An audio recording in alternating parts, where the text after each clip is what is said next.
বিভিন্ন অঞ্চলে যে মানুষের দুর্ভোগ দেখেছি, এটা আমাদের পক্ষে এখন সহ্য করার মতো না। ইন্ডিয়া আমাদের কোনো পূর্ব নোটিশ ছাড়া এভাবে পানি ছেড়ে দিয়ে আমাদের লক্ষ লক্ষ মানুষকে যে বিপদে ফেলেছে, আমরা সারা রাত্রে ঘুমাতে পারি না।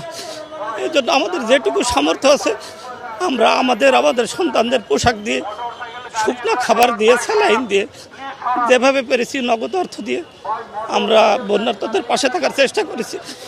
বিষয়টা নিয়ে আমরা খুবই মর্মাহত। আমরা বিষয়টা স্বাভাবিকভাবে নিতে পারি না একেবারে। এত দুর্যোগ, এত কষ্ট, সোশ্যাল মিডিয়া সহ সংবাদপত্রে আমরা যে মানুষের কষ্ট দুর্ভোগ দেখেছি, এটা অবর্ণনীয়। এটা এমনটা হওয়া উচিত হয়নি।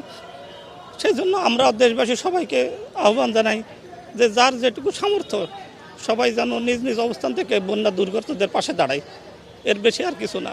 বিশ্বমানের থার্মিক্স রড, সালাম স্টিল থার্মিক্স, দেশের একমাত্র থার্মিক্স রড। হ্যাঁ, বাচ্চাকে সাজানো, এটা আমার বাচ্চা, ওটা আমার বাচ্চা। আমার বাচ্চা নিজেও সে অনেকগুলো তার কাপড় দিয়ে দিয়েছে, যে অনেক বাচ্চারা তো ক্ষতিগ্রস্ত হয়েছে। সেই জন্য নিজের থেকে স্বপ্রণোদিতভাবেই আমরা এখানে এসেছি। হ্যাঁ, আমি সেগুলোও দিয়ে দিয়েছি, কারণ আমি জানি আমি চাইলে আমি অনেক জামা কিনতে পারবো, কিন্তু তারা তো এখন অনেক কষ্টে রয়েছে, তাদেরকে না দিলে তারা তো পড়তে পারবে না, তার জন্য। আর আমি সবাইকে আহ্বান জানাই যাতে সবাই বন্যার্তদের পাশে দাঁড়িয়ে নিজেদের যতটুকু সামর্থ্য আছে সেটাতে সাহায্য করে। ওর জন্ম হওয়ার পর থেকে আমরা বিভিন্ন ওর জন্য গিফট আমরা পাচ্ছিলাম, মানে টাকা পয়সার দিক থেকে। তো এটা ওর, আমরা আজকে যা ডোনেট করেছি এটা ওর জমানো টাকাই, ইহানের জমানো টাকাই। যেহেতু জেনারেশন জি এটা নতুন প্রজন্ম, ইনশাল্লাহ এরা আমাদের দেশের ফিউচার লিডার, তো পরবর্তী ও ওদেরকে ফলো করবে।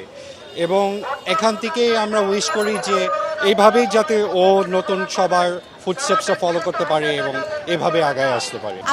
আমি বলবো যে ও অ্যাজ আ স্মল বেবি ও যে এসেছে কন্ট্রিবিউট করার জন্য, আমরা আরো ইন্সপায়ার করতে চাই সবাইকে যেন আসুক, এসে কন্ট্রিবিউট করুক।